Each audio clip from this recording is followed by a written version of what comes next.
All right, lovely people.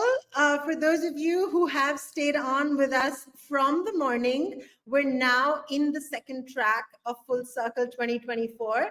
And for those of you who've joined us just now, welcome.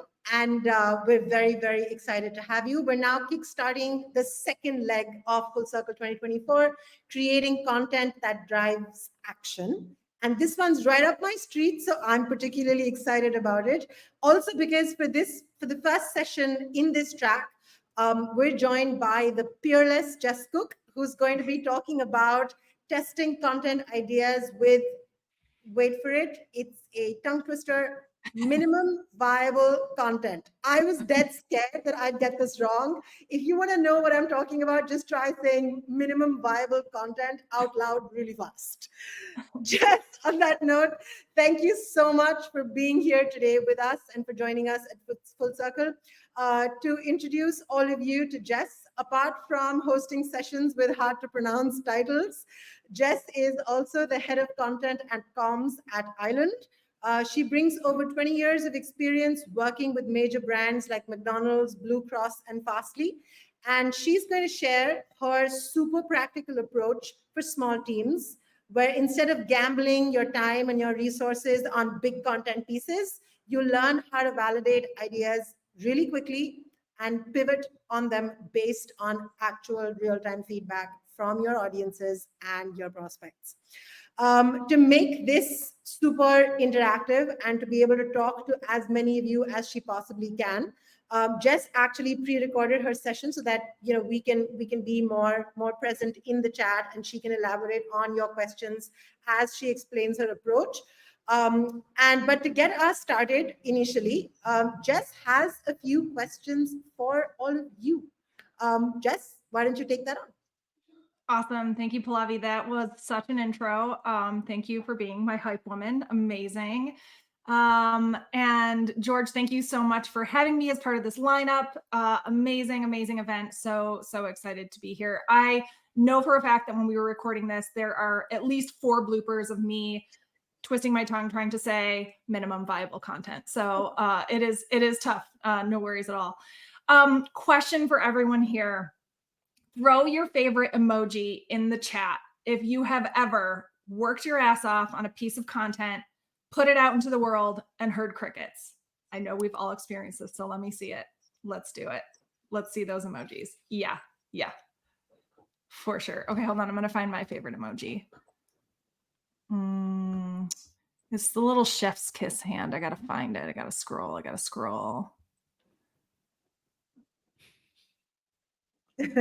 Oh man, I don't think Air Meat has it. Okay, we'll do this one. There we go. All right.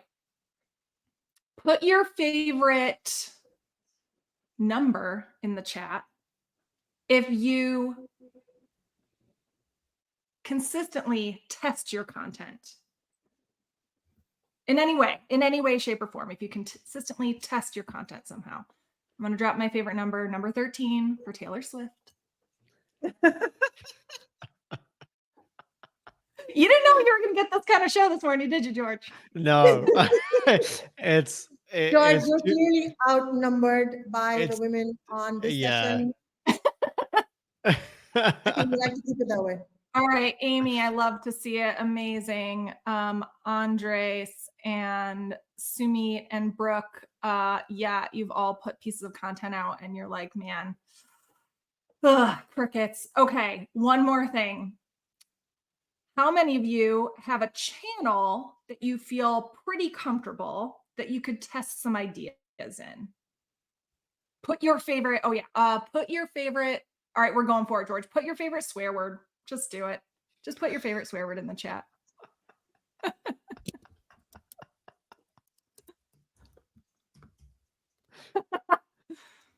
I'm a school teacher. Oh, okay. Oh, I didn't know we were keeping a PG.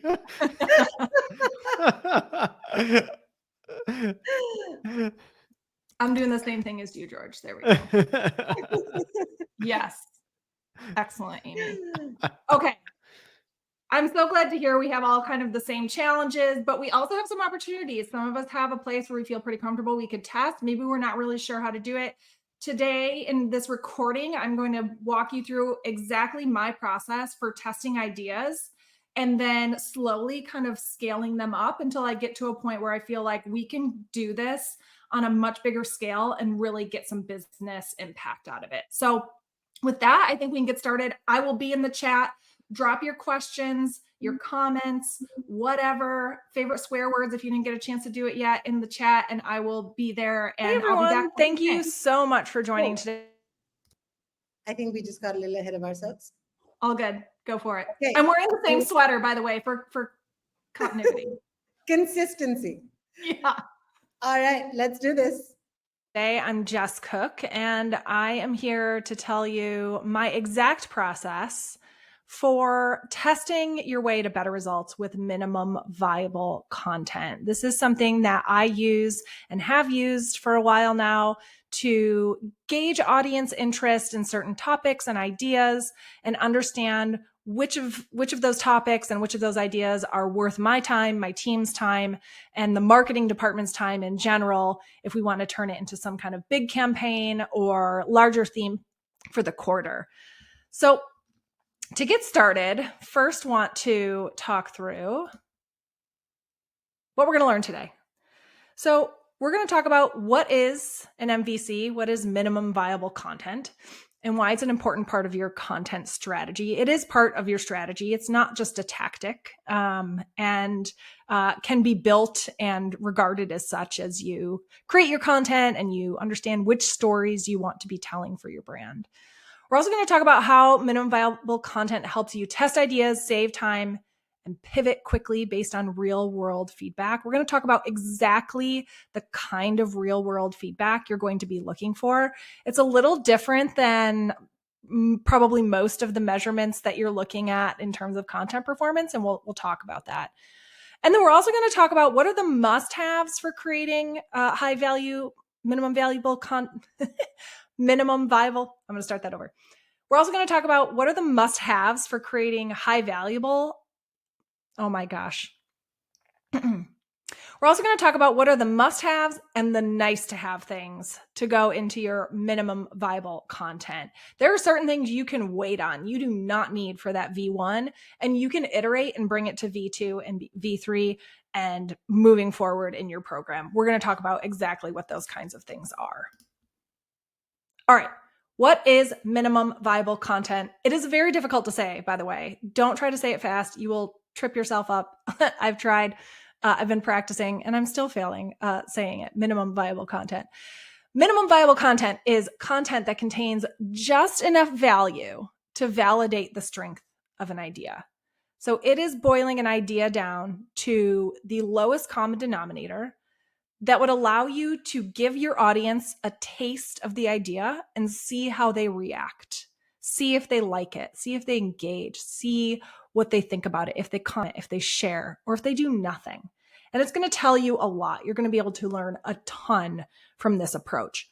It's often in a very simple format. I like to start with the simplest format, usually an image and a bit of copy to go with it if the channel that you're delivering it in kind of dictates that.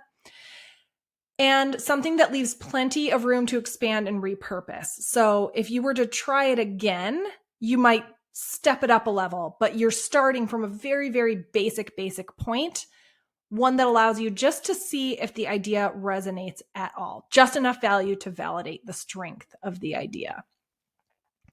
I will also say the format depends on your strengths and your team's strengths. If you have a really great designer who, can whip a motion graphic up really quickly, amazing.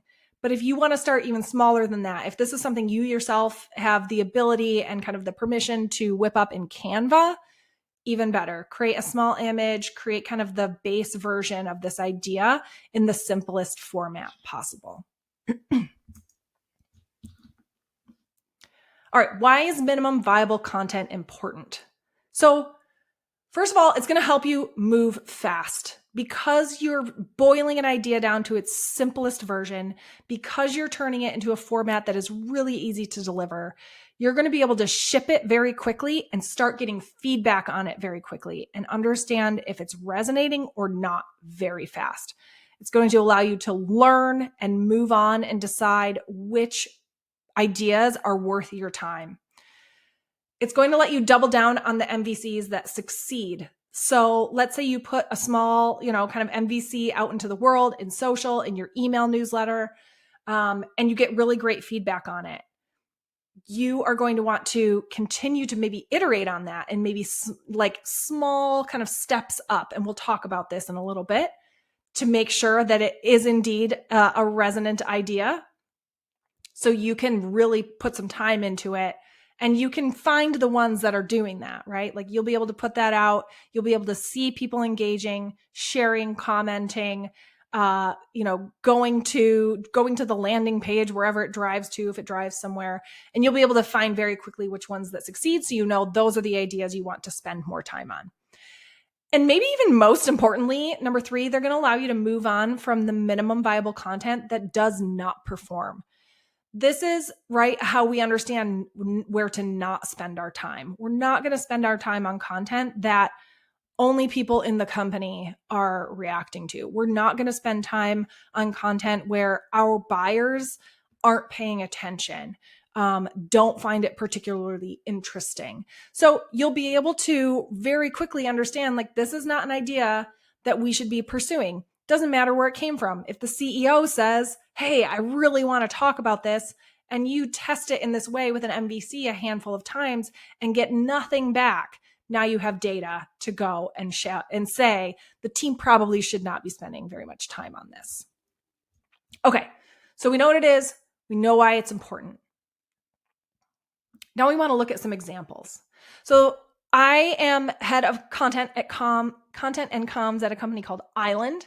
This is a piece of content, minimum viable content that we put out a little while back and have reposted since. We started with this idea because we heard from our customers and from our sales team that this particular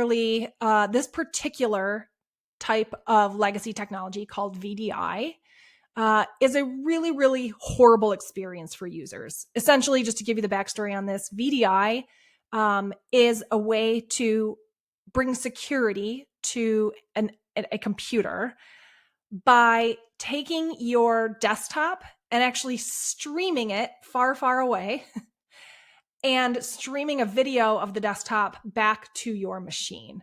So the experience is horrible, as you can imagine, because your mouse is a little bit behind where you're actually moving because the information is having to go, halfway around the world and then back. It's streaming. There's a lag. You're trying to click on something and maybe the mouse isn't quite lined up. Really difficult. People just really do not like this experience. And we understood this about our customers. We understood this from our sales team that VDI is the bane of our buyers' existence, of our IT audience existence.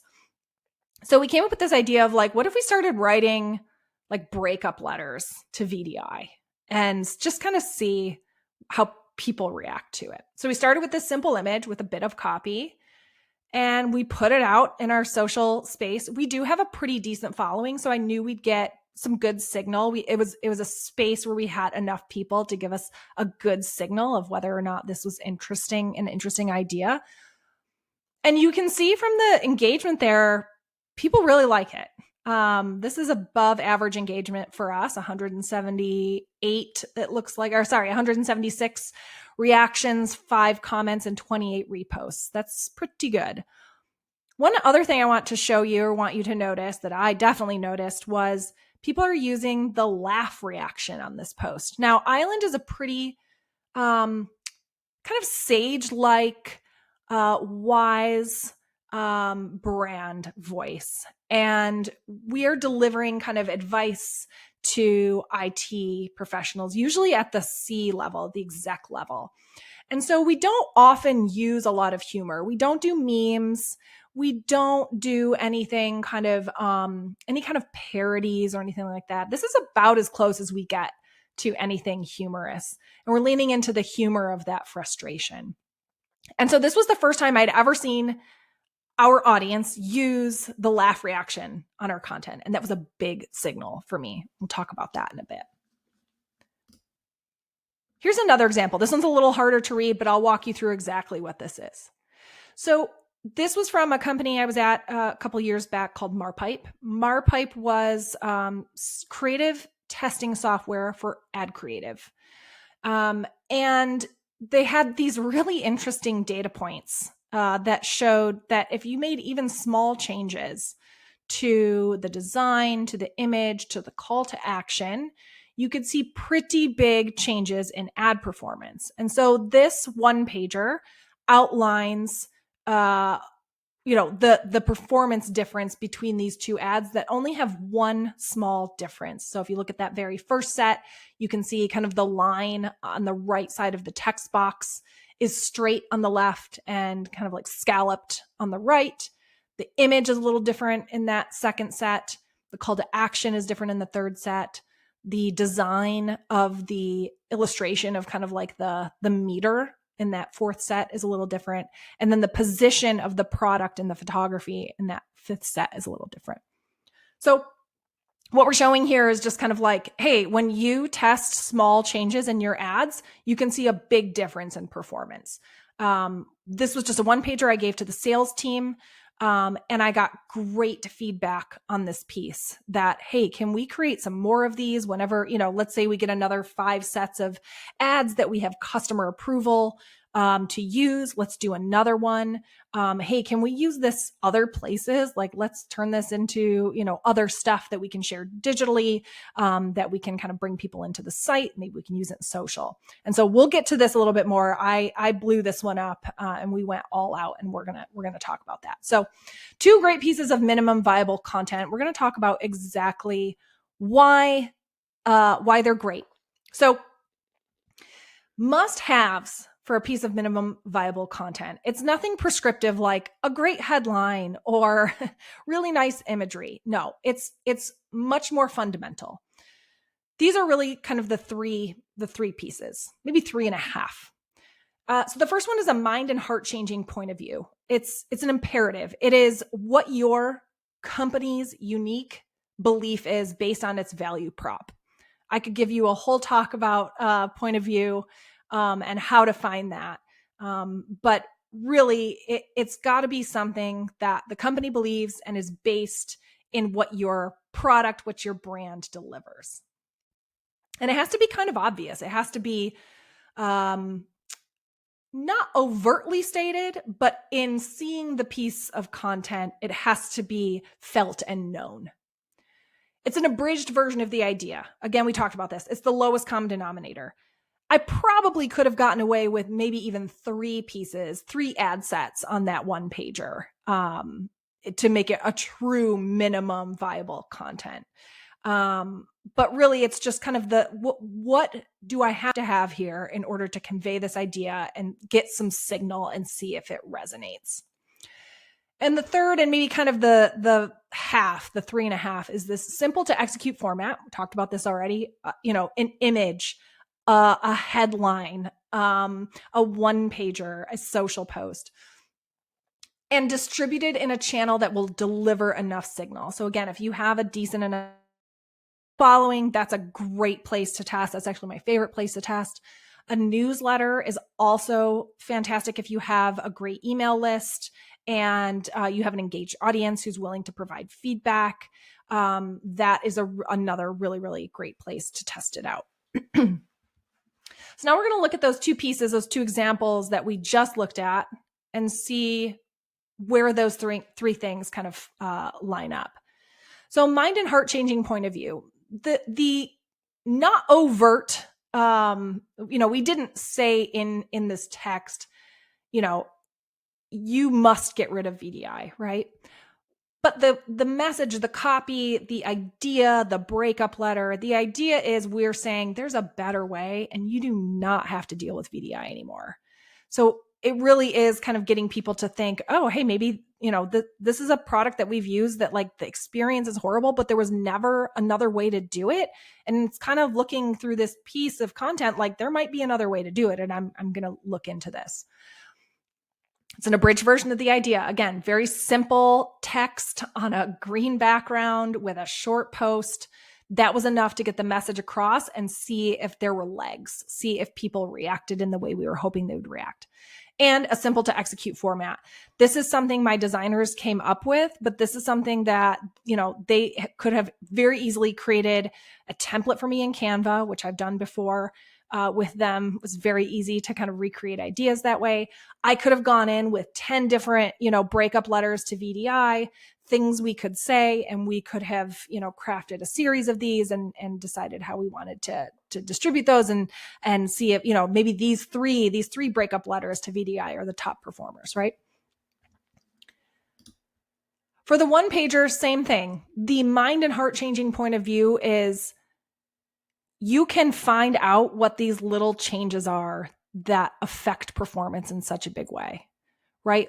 The headline actually really says it without, being super overt about it. One small change can blow up conversion rates.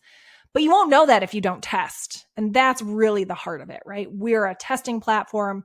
You would never know if these little tiny changes were to make a big difference unless you test. So that's kind of the point of view for this piece. It's an abridged version. It's just a one pager. There's not a whole lot of analysis or kind of breakdown of the testing process here. It is really simply showing you simple difference, major difference in performance. And it was a very simple to execute format. I worked with the designer to create this, but it, maybe took a couple days once I had the approval to use these ad sets. And I distributed this through our sales team. We didn't have a very large social following yet. And so wanted to, get this out in a way where I knew I could get some good real world feedback. So starting with a one pager made sense for us, giving it to sales so that I could, we had a handful of salespeople and I could give this to them. And at the end of the week say, okay, well, what were people saying about this? What were some of the sound bites? How did it help you as a salesperson kind of describe the process of testing and why it's important? So was able to get a lot of great feedback that way. Okay. Nice to haves. Things that you do not need on V1. Very important. This is any major dependency that may hold you back. These are things like really polished visuals. Turning an idea into a video, probably not necessary to test the very first time. Customer quotes or social proof. Customer quotes, customer stories, customer validation, and customer approval are some of the hardest things to come by in content. So waiting around for those means you are not learning. You are not shipping the piece. You're not learning as fast as you could. You can absolutely move forward without that customer quote, without that customer validation or proof, and still learn a ton. And while it's out there, while you're getting that feedback, you can go off and get that, customer validation that you need for version 2. And then deep data and analysis is another one. There is no need to write a full-fledged deep dive on anything that you're trying to just test an idea on. On that one pager you saw, there were some kind of statistics or there were some performance indicators or, increases or decreases in certain KPIs to show that the performance had shifted so dramatically through testing. That was really all I needed. I didn't need to understand, why or how many units were in the test and what else did they test? What other variables did they run through? There was just really no need to understand if this idea, this kind of thought of one simple change can create a huge difference in performance is actually an idea that resonates. So these are things, again, this is not a full list. There are many other things out there like this, but really anything that's going to hold you back from quickly shipping and learning, think very thoroughly about, is this something I need for V1? Is it something that is critical to the idea itself, or is it a nice to have, and can I move on?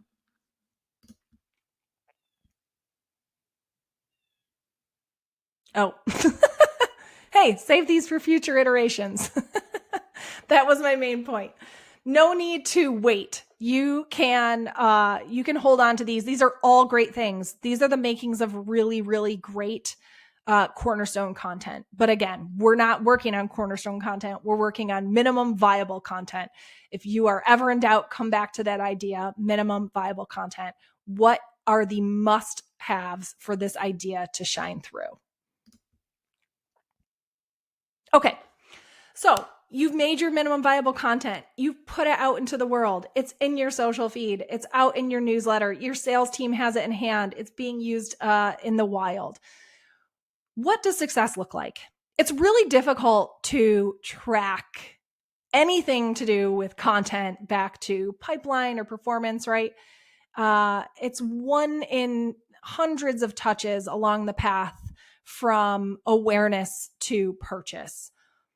And it's actually even more difficult sometimes with a minimum viable content because it's such a small piece. Typically, you're just trying to test it out, and so a lot of this is going to be anecdotal, and that is okay. So let's just start there. Anecdotal evidence is totally fine in this case because you're really just trying to build a case for another test and the next bigger test, and then maybe the full-fledged, content campaign. So the first one is positive feedback from sales. This was the case with that one pager, right? I handed it to sales. I heard back from them. Yes, this is really helpful. People get it when they see this. And it's really helped me tell the story of the product. So that's a great thing to look for. You can also get this if you've put something into social media as well. I often will get like a screenshot of a text sent to me on Slack. My customer, my sales rep is saying to me, my customer just sent me this. They really thought that piece of content was awesome, right? And the text will say something like, whoever came up with this is brilliant. And it's not me, by the way. We have a head of brand who typically comes up with all of these incredible social ideas at Island, named Ari Yablak. So things like that are really great. Another piece of feedback from sales you can get is if the sales team is reposting that piece of content in social. If they feel that it is worthy of being in their own personal feed, that's a great sign as well. Number 2 is above average engagement. So look back at the rest of your content in social, in your newsletter that you have given to your sales team. What kind of feedback? What was the volume of feedback you got on that? What was the engagement rate that you saw on that piece of content?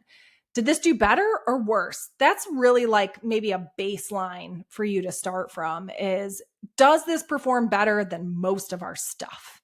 And if so, that you maybe have struck a nerve. And if not, it might just warrant another test. Maybe there's just, one little thing that was missing. Maybe, here's another thing.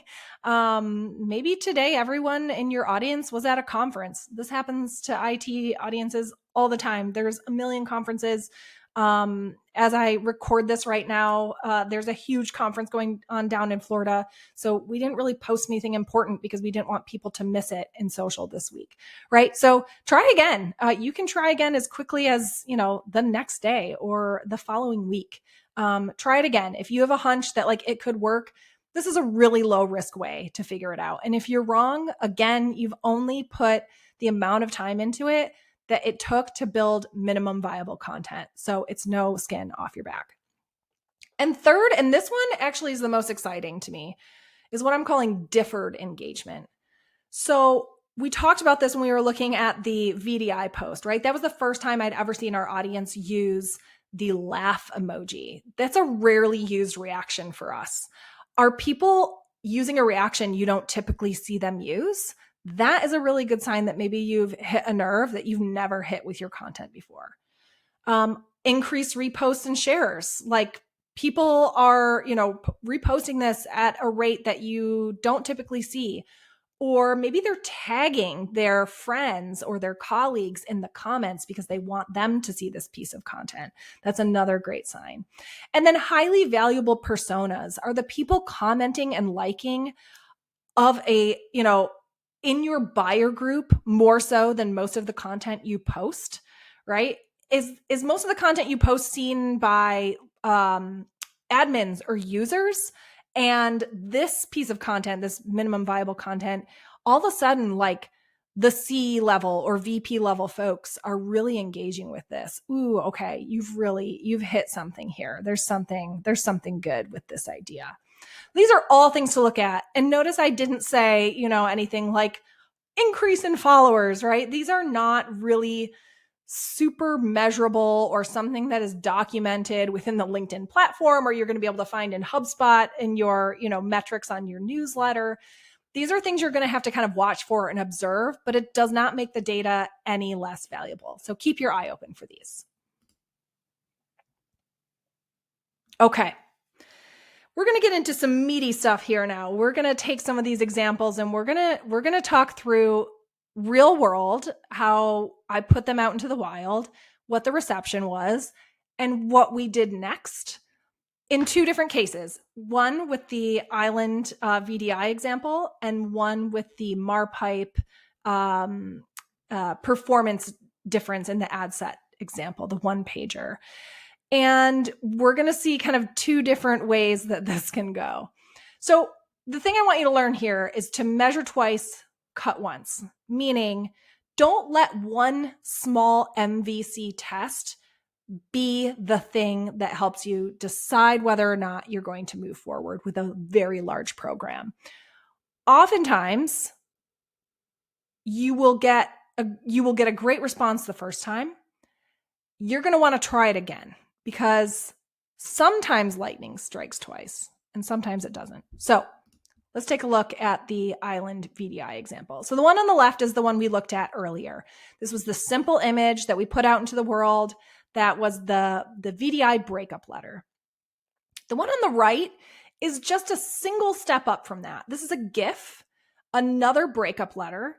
And I didn't insert this as a GIF for this presentation, but I can kind of walk you through the animation. But essentially what this did was it started typing. I can't do this anymore, but in the middle of the word anymore, the little kind of spinny wheel popped up, signaling that the VDI was lagging, that you were going to have to wait for it to catch up. And so it was kind of this inside joke to the people in IT that like, you can't even break up with VDI on VDI. It's that difficult. Again, we got some really great response and engagement to this. And same thing this time. We saw the laugh reaction. We saw above average engagement. We saw differed engagement from mostly our buyers' job titles and from enterprise companies, which was very exciting. We saw a lot of comments. We don't often get a ton of comments. Corporate pages don't often get a ton of discussion and comments on their content. So that was really great to see. So we just took it one step further, right? Turning an image into a GIF. We have very similar copy. This one even had a link in it, which I'm actually shocked realizing now we had a link in this post and it still did so well. So that's exciting. LinkedIn does not like links in posts, by the way. So now I have seen twice where this message about VDI, specifically in this kind of humor of frustration packaging, performs really well. So I mentioned Ari Yablok earlier. He's our head of brand. He had this brilliant idea to take this, I would even say like 3 steps further. Why don't we create a video of someone typing a long form breakup letter to VDI? We'll set it to really sappy, like piano music. And we'll kind of use this gag of the spinning wheel again to kind of bring that to life. So I didn't actually insert the video here. If you want to see it, it's still up on Island's feed on LinkedIn. It's so brilliant. It's so good. Again, you can see the engagement here is incredible. 256 reactions, 14 comments, 35 reposts. The really exciting thing to me is if you look on the right, the titles of the people commenting and their comments are really, really high quality. These are our buyers. We are getting them to laugh. We're getting to a place where they understand that we understand them. And so that is really, really exciting to me. So now we know we have kind of this niche that we can capitalize on of this, the humor frustration around VDI. what else can we do with this? And the possibilities, really, there's so many, right? We're never short on ideas as content marketers, but we want to make sure that they are the right ideas. And I felt very confident after having done this a few times now, like we really have something here. Like this video, we could put that on a YouTube ad. It would perform really, really well. Some version of it, right? And another exciting thing, this was a 2-minute long video, and the video completions on this were double what they typically were for us. And that is saying something with a 2-minute video on LinkedIn. So again, measure twice or 3 times and cut once. Make sure that the idea really does resonate a couple of times in a couple of different ways or a few different ways before you move forward. Because sometimes it doesn't go the way you think it's going to. And I want to walk you through an example where this happened as well.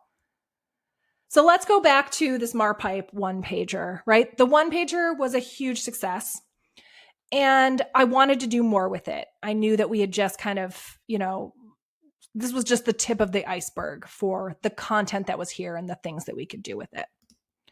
So I took that exact same content, these same 5 ad sets, all of the data that's here, and I turned it into a blog post, how to increase ad conversion rate with one small change. Same point of view, but blown up. This is no longer an MVC, right? I had enough information and feedback on the MVC to know this can be a bigger thing. So I turned it into a blog post, really just talk through the testing processes that each of these customers had gone through to get to these results, the number of ads they tested, the different types of variables that they tested, and showed the stark difference between the winner and the underperformer. Then I thought, you know what?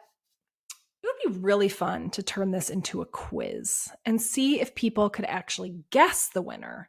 We're marketers. We really think we know our stuff. We think because we've been doing this for however many years, we have better intuition than most around what performs and what doesn't, just by looking at it, right? And I wondered if people really could guess.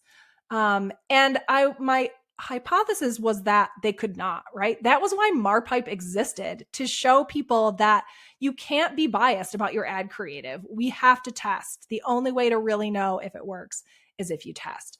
So I created this quiz. And I wanted to distribute it like any good content marketer does. And so I dropped it onto Twitter, when it was still Twitter, by the way, not when it was X.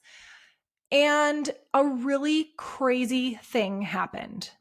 This quiz blew up, and within 48 hours, we had 2,000 people, marketers, take this quiz.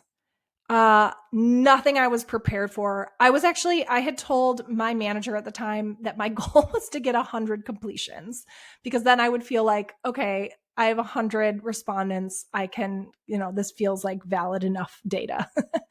And so definitely busted through that. So great, lightning strike here. This is amazing. So then I was like, I have all this data now. I'm going to turn this into a report. So I turned it into a report. I took all the findings. By the way, it turns out that if you want to figure out, darn it. Sorry. Let me get my bearings here. It turns out marketers can only guess winning ad creative 52% of the time. You might as well flip a coin. That was what this study found after 2,000 people taking it. So put all of that into the report. We talked about, hey, it doesn't even matter like what kind of marketer you are. Each ad set was failed most by a different type of marketer, right? So we went through that. We dissected this data as much as possible. So now we have this awesome report. And we were hearing from people on Twitter, and we put this report out on Twitter as well, right? We contacted all of the people who had tweeted about the quiz in the first place and said they took it and shared their results. And we let them know, hey, we took your results and we turned it into a report. So now we have this great report. We have people coming to us on Twitter saying, I would play this game, I would do this quiz every day if you had a new one for me. At the time, Wordle had just gotten very hot. And so people were like, it's the new Wordle, right? for marketers.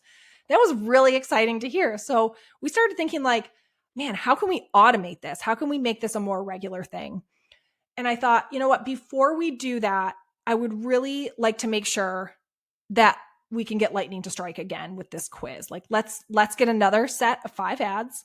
Let's run it again and see if we get the same number of respondents. Oh, I also, again, like a good marketer, distributed this in all kinds of places. Newsletter, social, paid and organic, and our nurture campaign as well. So we did the second quiz and I got 200 respondents, despite people saying that they would take this quiz every day if they could, right? What people say and what they do are 2 very different things. And so even though I had great signal, I had people telling me they would take this quiz all the time if it were provided to them. What they did was the exact opposite. And so we realized, you know, we got a lot of great content out of this. We have kind of squeezed it for all it's worth. Let's update the blog with the new information that we were able to retrieve out of this second quiz.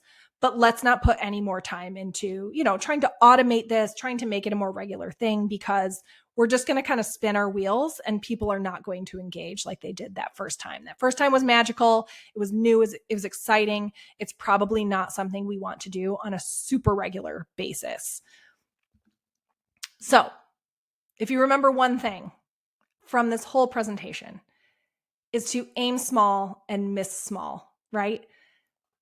Do that MVC, create that minimum viable content, the lowest common denominator of the idea, just enough to get a bead on whether or not people like the idea.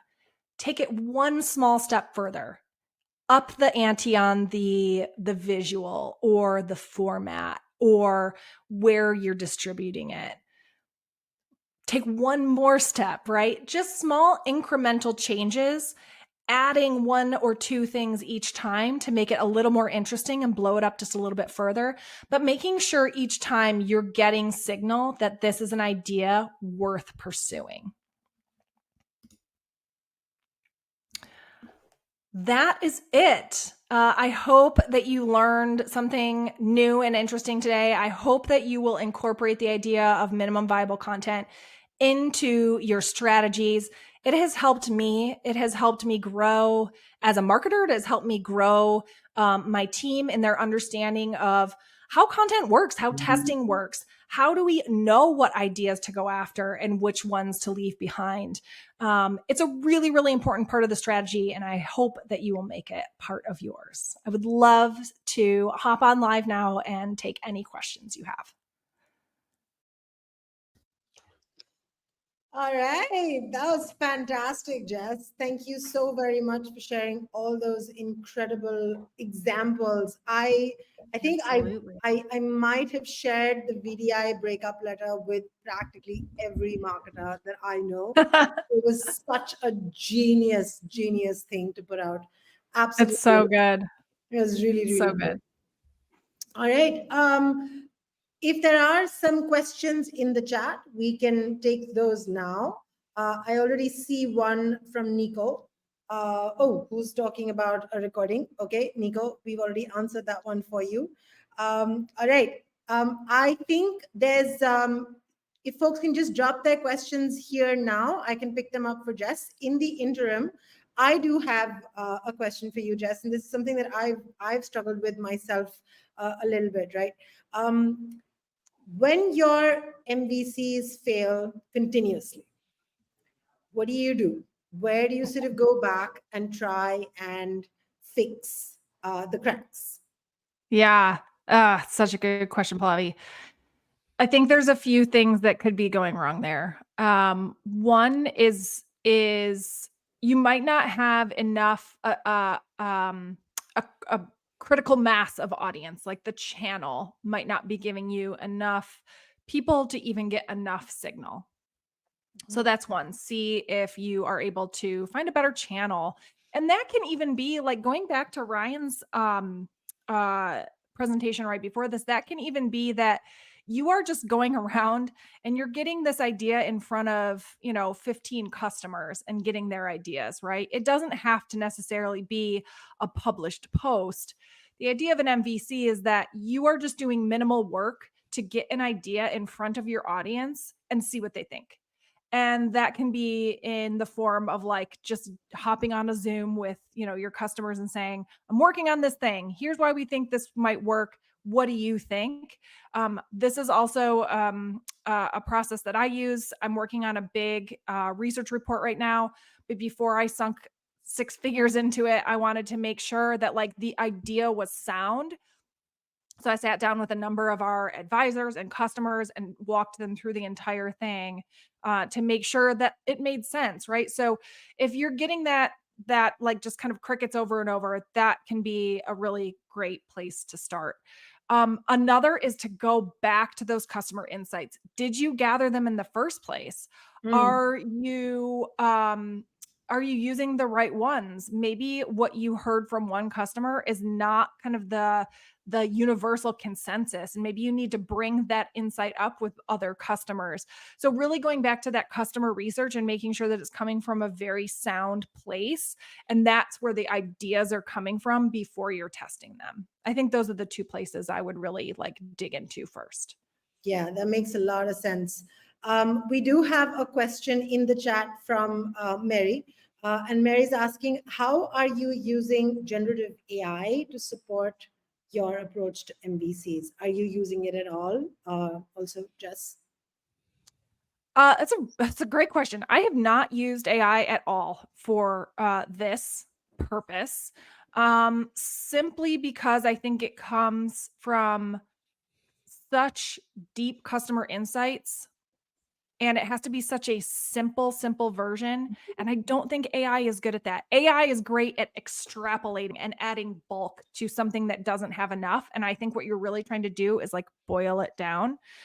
Maybe one thing could be like, hey, here's a transcript of a talk I had with a customer. Boil this down to like the 3 best takeaways.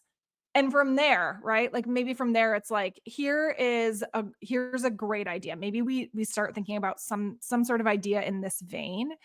But that's a great point. I have not really used that for MVC. Now, when you start to extrapolate, when you're like, okay, there's something here. Okay, here, I'm going to do kind of the next level up. I'm going to scale this test up a 3rd time, right? And see what I get. Okay, now it can be all of these things, right? Now I might sit in front of, ChatGPT, or I might jump into Copy AI and build a workflow around like, here's a post that did really, really well. Like, what about this, do you think did so well? Or can you write me 3 more that kind of sound like this? Or, right. And then you can kind of take that and adjust as needed. But that could be a really, really interesting use as well. That's a great question, Marie. Thank you so much. I think one question I get about this a lot is, can you like mess up your brand by testing bad ideas, right? Like, and not to say bad ideas, testing an idea that maybe doesn't resonate. And I'm going to like reassure you right now, you are not Coca-Cola. None of us are Coca-Cola. None of us are going to go out there and put an idea out that is going to be seen by so many people that it's going to wreck your brand. Like it just can't happen, especially if you're testing in a kind of a small organic place like a newsletter or, social media or your sales team. And so I think that's actually one of the better reasons to test is that, you can put something out there and see that it doesn't resonate, and then you don't go big on it, because that can tarnish the brand, right? You put a bunch of campaign money behind an idea that's just not going to work. Like, that can really start to do a bit of damage, not only for your brand, but for your, trust in your team as a marketer, right? Like, how come we didn't realize this was just going to flop so badly, right? So that's a really important reason to test, and don't worry, you can't break your brand. Thank you for that, Jess. I also, so this is something that you were talking about earlier on in the session, right? Where you said that as marketers, as content people, there's never a dearth of ideas that we can pick up and work with, right? How do you prioritize which of these? So let's say you've run a bunch of customer interviews, you've spoken to a few folks, you've come up with a few ideas. How do you prioritize which of these you want to run the MVC with? Yeah. Okay. So there's a sweet spot between what your product was built to do, the problem customers have, and what is happening in the market right now that makes something feel timely and relevant. And I think that's why like the VDI thing worked really well, because we're kind of at a tipping point with VDI. It's a pretty old technology, but it was kind of the best solution people had for a long time until now. Now there's better things happening. And so it's kind of this point where these IT leaders can come out and say, okay, we're going to find a different way to do this thing because it's just not working for us anymore. And now we have options. Our product was built to solve that problem, and our customer is looking for a solution to this problem, right? And so there's a really nice sweet spot there.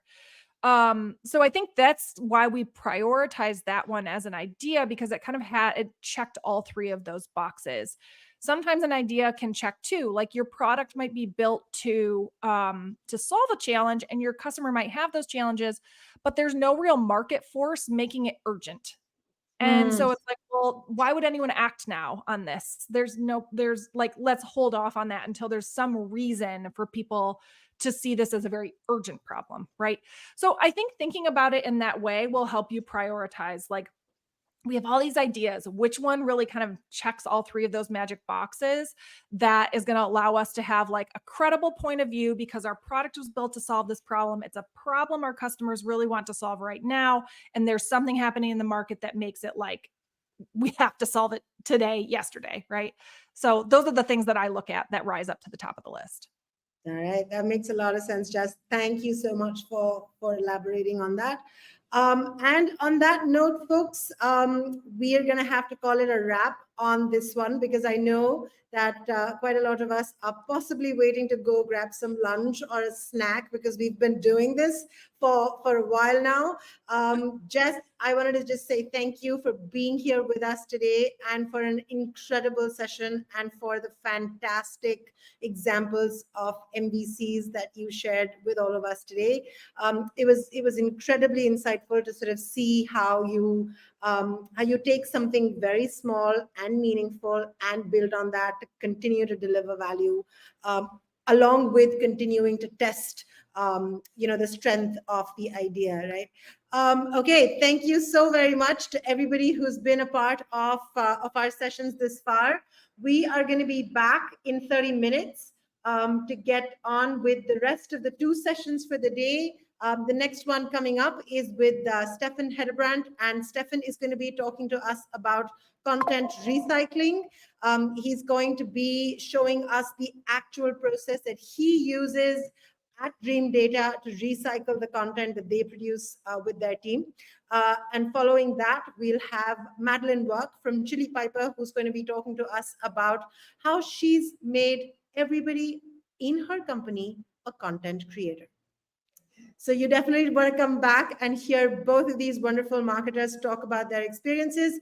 We will find you back here in another 30 minutes. You don't need to close your tabs. You can just leave this session, this event session open. And as soon as the next session begins, you will be pulled right into it. All right, Jess, George, thank you so very much. And we will see you back here in 30 minutes. Thanks all. Thank you. Bye-bye. Thanks so much. Bye.